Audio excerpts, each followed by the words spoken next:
تعداد ہے جو روزہ نہیں رکھتی، روزہ رکھنے سے محروم ہے، اور وہ ان نوجوانوں کی تعداد ہے جو اس وقت محنت مزدوری کرتے ہیں، مارکیٹ میں بیٹھتے ہیں، لوم چلاتے ہیں، کاروبار کرتے ہیں، اور ان کا عذر یہ کہ دھوپ بہت ہے، تمازت بہت ہے، شدت بہت ہے۔ واقعی موسم تو گرم ہے، کچھ روزے اپریل میں ہوں گے اور کچھ روزے مئی میں بھی ہوں گے، بلکہ پورا آخری عشرہ مئی میں ہوگا، اور گرمی کا اور محنت کا عذر پیش کر کے لوگ روزہ چھوڑ دیتے ہیں۔ پہلی بات تو یہ ہے کہ موسم کا عذر یا محنت کا عذر پیش کر کے روزہ چھوڑنے کی اجازت نہیں ہو سکتی، بلکہ اگر محنت مزدوری کی وجہ سے آپ روزہ چھوڑتے ہیں تو اسلام کا حکم یہ جو احکام شرع ہے وہ بتا رہا ہوں آپ کو، کہ ایک طرف روزہ چھوٹتا ہے کام دھام کی وجہ سے، آپ اپنے اندر طاقت نہیں پاتے کہ محنت بھی کریں اور روزہ بھی رکھیں، تو روزہ نہیں چھوڑ سکتے۔ آپ کو شریعت یہ حکم دیتی ہے کہ آپ اپنی مصروفیات کم کر دیجیے، آپ کام شارٹ کیجئے، لیکن روزہ آپ کو رکھنا ہے۔ اس لیے کہ رمضان شریف کے ایک روزے کی اہمیت یہ ہے، ایک روزے کی، کہ جان بوجھ کر اگر کسی نے رمضان شریف کا ایک روزہ چھوڑ دیا اور اس کے بدلے میں پھر وہ پوری زندگی روزہ رکھے، تو زندگی بھر کے تمام روزے اس ایک روزے کی فضیلت کو نہیں پہنچ سکتے جو ماہ رمضان شریف میں رکھا گیا ہے۔ ماہ رمضان شریف کے روزے کا بدل زندگی بھر کے روزے نہیں ہو سکتے، جو فضیلت ان دنوں کی ہے۔ یہ موسم ہے روزے کا، اور کچھ لوگ چھوٹی موٹی بیماری کا بہانہ لے کر بھی روزہ چھوڑتے ہیں۔ ہر چھوٹی موٹی بیماری پر روزہ چھوڑنے کی اجازت نہیں ہے، گنہگار ہوں گے، سخت گنہگار ہوں گے۔ جس نے ایک روزہ رمضان شریف کا چھوڑا پھر اس کو قضا بھی کرنا پڑے گا ایک روزہ، اور توبہ بھی کرنی پڑے گا۔ یہ بھی عوام میں غلط فہمی ہے کہ جو لوگ سوچتے ہیں کہ رمضان شریف کا ایک روزہ چھوڑ دیا جان بوجھ کر تو 60 روزے رکھنے پڑیں گے، ایسا نہیں ہے، ایک ہی روزہ رکھنا ہے۔ یہ اصل میں جو بلا وجہ روزہ توڑ دیتے ہیں رکھ کر، 60 روزے ان کے لیے کفارے میں، لیکن جس نے روزہ چھوڑ دیا بہت برا کیا، اس نے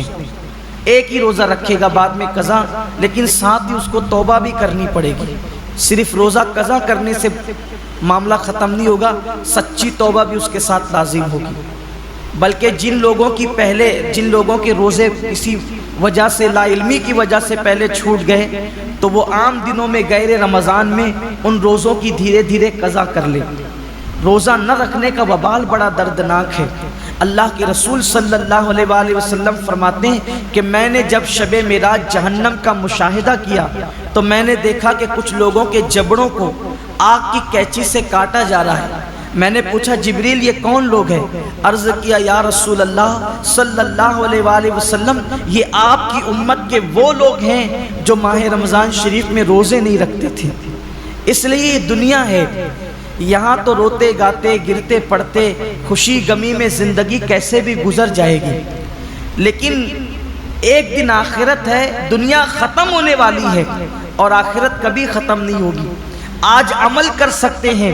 اس کی اہمیت کا اندازہ نہیں ہے، جب اس عمل کا صلہ ملے گا اور عمل نہ کرنے پر سزا ملے گی تب انسان پچھتائے گا کہ کاش میں نے اس کا فائدہ اٹھا کر زندگی کا کچھ نیکیاں اکٹھا کر لی ہوتی، کچھ عمل کر لیا ہوتا۔ بلکہ مرنے والے اللہ کی بارگاہ میں منت کرتے ہیں کہ میرے اللہ ہمیں صرف 2 رکعت دنیا میں جا کر پڑھنے کی اجازت دے دے، لیکن ارشاد ہوتا ہے بندے جب ہم نے تجھے موقع دیا تھا اس وقت تو نے اس سے فائدہ نہیں اٹھایا، اب زندگی ختم ہو گئی ہے، اب دوبارہ کسی کو دنیا میں نہیں بھیجا جائے گا۔ اس لیے میں اپنے نوجوانوں سے کہتا ہوں بہانہ مت کیجیے، روزہ رکھنے والے کو صبر اللہ دیتا ہے۔ اور ایک بات آج آپ سے کہنا چاہتا ہوں، اگر کسی غربت کی، تنگ دستی کی یا محنت مزدوری کی وجہ سے آپ کا روزہ پر مشقت ہے، آپ کے روزے میں مشقت ہے، تکلیف ہے، تو یہ بات ہمیشہ یاد رکھیے گا کہ جس نیکی میں جتنی تکلیف ہوگی، جس نیکی میں جتنی تکلیف ہوگی اس کا صلہ اتنا بڑھا دیا جائے گا۔ روزہ رکھ کر اے سی میں سونے والوں کا ثواب الگ ہے اور روزہ رکھ کر لوم چلانے والوں کا ثواب الگ ہے، دونوں کا ثواب یکساں نہیں ہے۔ روزہ رکھ کر کے اے سی میں آفسوں میں بیٹھنے والوں کا اجر الگ ہے اور روزہ رکھ کر کے دھوپ میں مارکیٹ میں بیٹھنے والوں کا اجر الگ ہے۔ وجہ کیا ہے؟ دیکھیے ڈاکٹر اقبال نے اس فلسفے کو بہت اچھے سے سمجھایا ہے۔ اقبال کہتے ہیں الفاظ و معانی میں تفاوت نہیں لیکن الفاظ و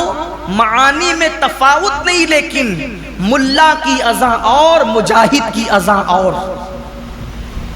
جو مسجد کے اندر کھڑے ہو کر کے اذان دیتا ہے اس کے الفاظ بھی وہی ہے، اور جو مسجد کے اندر اذان پڑے اس کا معنی بھی وہی ہے، اور جو جہاد کے صحرا میں اذان دے اس کا معنی بھی وہی ہے اور اس کے الفاظ بھی وہی ہے۔ لیکن جو اذان کا ثواب مسجد میں کھڑے ہونے والے مؤذن کو ملتا ہے وہ مجاہد کو نہیں ملتا، اس لیے کہ دونوں کی اذان میں بڑا فرق ہے۔ مؤذن کی اذان پر چند لوگ مسجد میں آتے ہیں اور مجاہد کی اذان پر پوری قوم کو اللہ کامیابی اور فلاح عطا فرماتا ہے، دونوں میں بڑا فرق ہے۔